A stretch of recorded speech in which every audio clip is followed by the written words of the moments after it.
Astrologer Lalit Mohan Joshi channel में आप सबका स्वागत है। दोस्तों, आज बात करेंगे रत्न और उपरत्न के विषय में,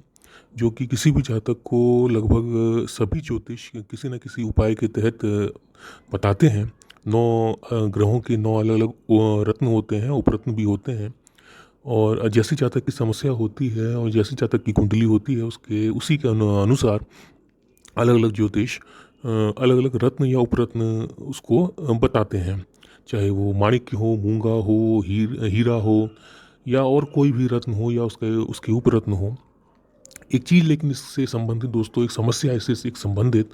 मैं पिछले लगभग 25-30 सालों के अपने अनुभव में कई बार सुन चुका हूँ अपने जातकों से कि हम किसी न किसी ज्योतिष के पास गए थे। ऐसा मेरे जातक कहते हैं कि हम किसी न किसी ज्योतिष के पास गए थे और उसने हमको जो भी रत्न या उपरत्न उसने हमको बताया, हमने वो पहना। लेकिन उसको कई महीनों तक पहनने के बाद भी या कई सालों तक पहनने के बाद भी हमें कोई फ़ायदा नहीं हुआ। जब मैं उन जातकों की कुंडली का अध्ययन करता हूँ, तो मेरे को पता चलता है कि उनको जो भी रत्न या उपरत्न बताए गए थे, वो एकदम सही थे। उसमें कोई गलती नहीं थी, लेकिन बावजूद इसके उनको किसी भी तरह का कोई फ़ायदा नहीं मिला। जब मैंने इस पे काफ़ी शोध किया, कई लोगों से मेरी बात हुई, मैंने इस पे काफ़ी लोगों से पूछा भी, अपने गुरुजनों से बात करी मैंने, अपने साथियों से इस विषय में बात करी कि आखिर इसकी मुख्य वजह है क्या? क्यों रत्न या उपरत्न लोगों की समस्याओं का जो एक निवारण है वो नहीं कर पाते हैं या लगभग नहीं के बराबर ही कर पाते हैं। तो इसके विषय में ही आज का मेरा वीडियो है। जो भी दर्शक एस्ट्रोलॉजी पढ़ रहे हैं या समझना चाहते हैं, वो एक बार इस वीडियो को ज़रूर देखें और उसके बाद ही निर्णय लें कि जब वो अपने किसी जातक को कोई भी रत्न या उपरत्न जब बताते हैं, तो मेरी कही गई बातों को एक बार उस पे विचार अवश्य कर लें। तो दोस्तों, मैं इस रत्न या उपरत्न के विषय में जो मैं एक उदाहरण के तौर पे जो आज अपना वीडियो शुरू कर रहा हूँ, उससे पहले मैं आप लोगों को थोड़ा एक आपके 10वीं या 12वीं कक्षा में पढ़ाया गया एक थोड़ा-सा एक ज्ञान बताता हूँ। जो साइंस के स्टूडेंट हैं वो तो मेरी बात तुरंत समझ जाएँगे, लेकिन जो विज्ञान के छात्र नहीं हैं उनको मैं तो बाद में समझाने का प्रयास करूँगा। तो एक 10वीं या 12वीं की कक्षा में साइंस के स्टूडेंट्स को या विज्ञान के छात्रों को एक चीज़ पढ़ाई जाती है केमिस्ट्री में, जिसको कि पीरियोडिक टेबल कहते हैं।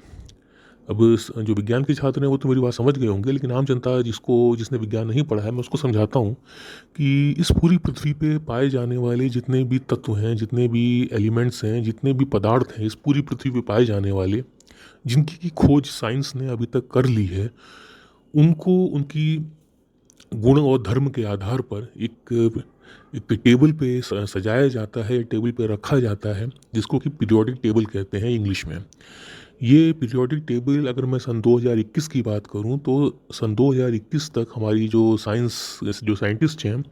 उन्होंने लगभग इस पृथ्वी पे पाए जाने वाले 118 तत्वों की या 118 एलिमेंट्स की खोज कर ली थी।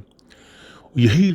पीरियोडिक टेबल अगर मैं आज से 40 साल पहले की बात करूं, तो उस वक्त तक इसी पीरियोडिक टेबल पे सिर्फ 104 तत्व या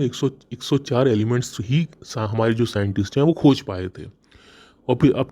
अपने लगभग 40 साल के बाद अब उसी पीरियोडिक टेबल में 118 तत्व हैं। आने वाले 40 से 50 सालों में हो सकता है ये संख्या 118 से बढ़ के 125 या 126 या 128 कहीं भी पहुंच जाए। आप लोग स्क्रीन पे देख पा रहे हैं, इसी को पीरियोडिक टेबल कहते हैं। अलग अलग इसमें जो तत्व हैं वो अपने अपने गुण धर्म के आधार पर रखे गए हैं। तो बस दोस्तों, आपको बताने का मकसद सिर्फ इतना इतना था कि जो भी हमारे रत्न या उपरत्न होते हैं, वो इन्हीं सब तत्वों से मिलकर बने होते हैं। मैं आज उदाहरण के तौर पर आपके साथ जो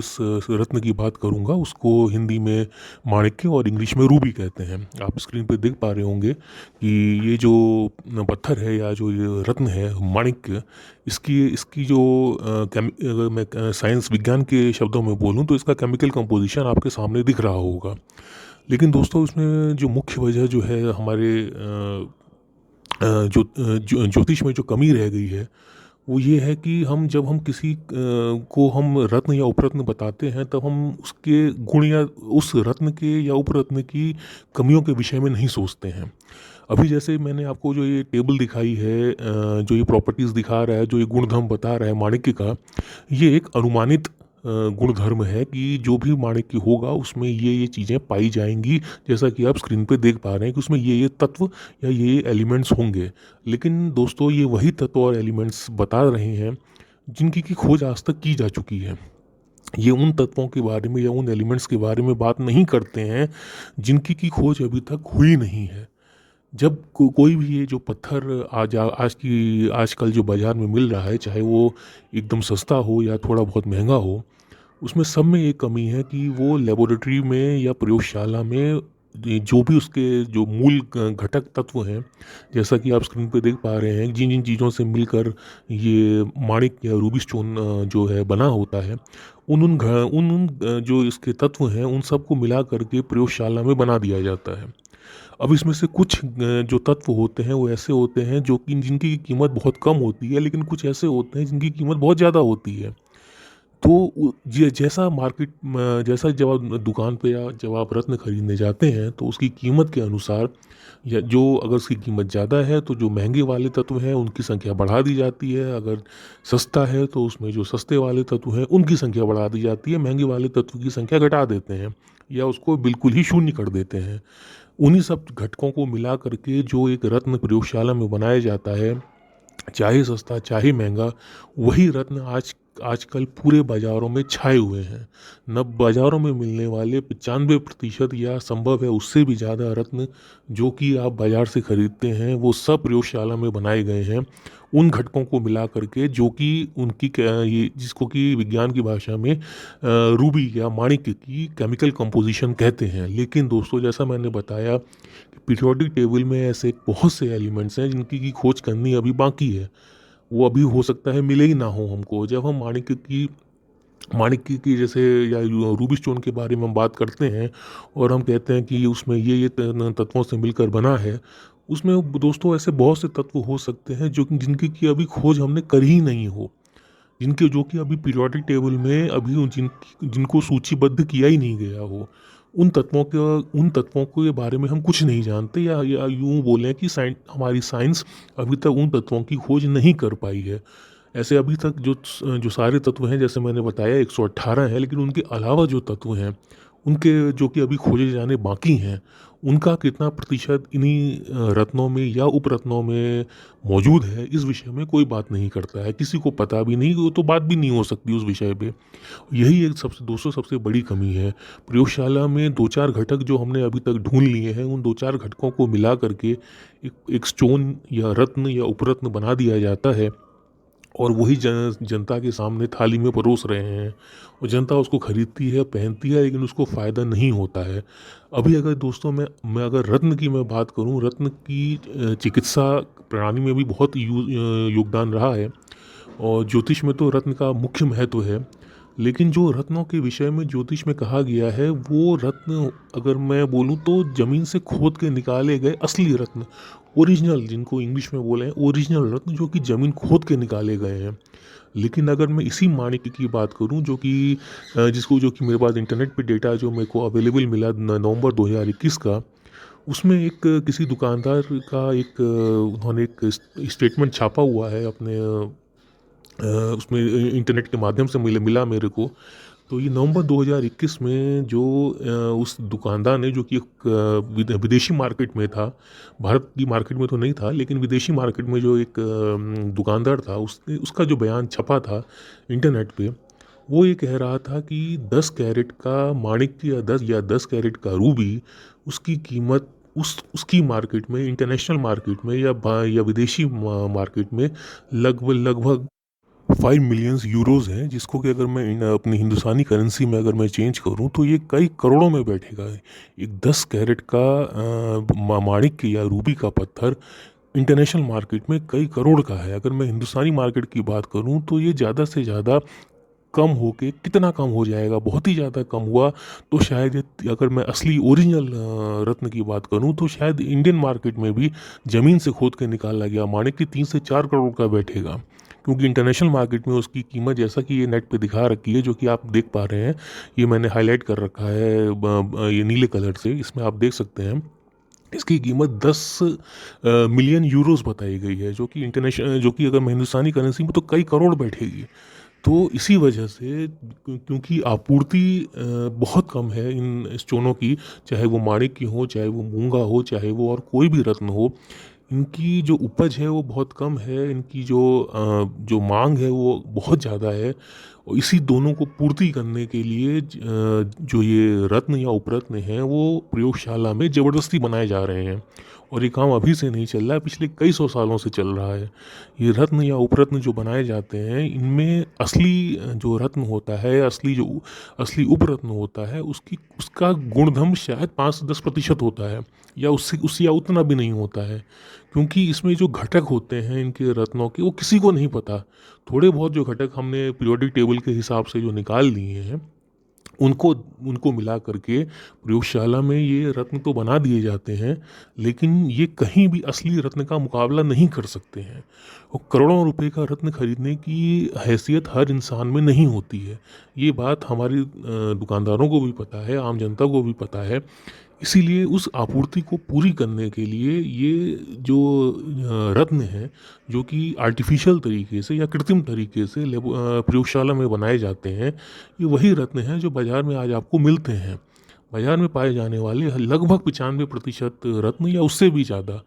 रत्न जो आज की, चाहे वो छोटा ज्वेलर हो, चाहे वो बड़ा ज्वेलर हो, वहाँ जो भी मिल रहे हैं वो सब कृत्रिम तरीके से बनाए गए, प्रयोगशाला में बनाए गए रत्न होते हैं। इन इन इनमें वो ताकत कहीं नहीं होती है जो कि एक ज़मीन से खोद के निकाले गए ओरिजिनल रत्न में होती है। इसलिए मैं अपने सभी दर्शकों से निवेदन करूंगा कि जब कभी भी आपको कोई भी ज्योतिष इन पत्थरों को या रत्नों को पहनने की सलाह देता है, तो आपको अगर उचित लगे तो आप ज़रूर पहनिए। लेकिन पहनते वक्त जो बातें मैंने आज बोली हैं, उनको एक बार ज़रूर उन पे विचार कर लीजिएगा। क्योंकि अगर इन उपायों से किसी को फ़ायदा नहीं मिलता है, तो उसका पहला जो आरोप होता है वो भी यही होता है कि ज्योतिष जो था उसको ज्ञान नहीं था, या ज्योतिषी जो है वो बेवकूफ़ बनाने की विद्या है। ये पहला आरोप होता है हर उस इंसान का जो कि उपाय कर कर के जब हार जाता है, थक जाता है, उससे कोई फ़ायदा नहीं मिलता, तो उसका पहला आरोप जो होता है वो सीधा ज्योतिष पे ही होता है कि ज्योतिष जो है इसमें कोई फ़ायदा नहीं होता। मेरे को ये और रत्न बताया गया था, मैंने पहना और मेरे को कोई फ़ायदा नहीं हुआ। ये इस लाइन का इस्तेमाल करने वाले सैकड़ों लोग मिल जाएँगे, लेकिन इस ऐसा क्यों हुआ इस पे सोचने वाले शायद आपको इक्का-दुक्का ही मिलेंगे। इस पे सोचता कोई नहीं है कि आखिर ऐसा हुआ क्यों? ये रत्न पहना या उपरत्न पहना और उसके बाद कोई फ़ायदा नहीं हुआ, ऐसा बोलने वाले सैकड़ों लोग हैं। तो इसीलिए दोस्तों आज मैंने इस विषय पे ये वीडियो बनाया था कि क्योंकि ये समस्या एक बहुत ही बड़ी समस्या है जो उन सभी लोगों के साथ जो किसी न किसी ज्योतिष के पास गए हैं अपनी समस्या को लेकर, अपनी कुंडली को लेकर, और उनको कोई फ़ायदा नहीं हुआ है। मुख्य वजह जब ज्योतिष को कुछ समझ में नहीं आता तो वो अंत में जो एक शब्द है प्रारब्ध, उसका इस्तेमाल कर लेते हैं। लेकिन दोस्तों हर बार हर प्रारब्ध ही नहीं होता है।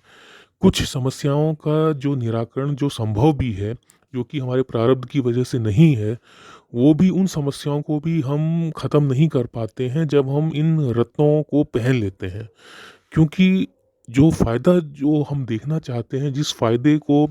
देखने के लिए हम किसी ज्योतिष के पास जाते हैं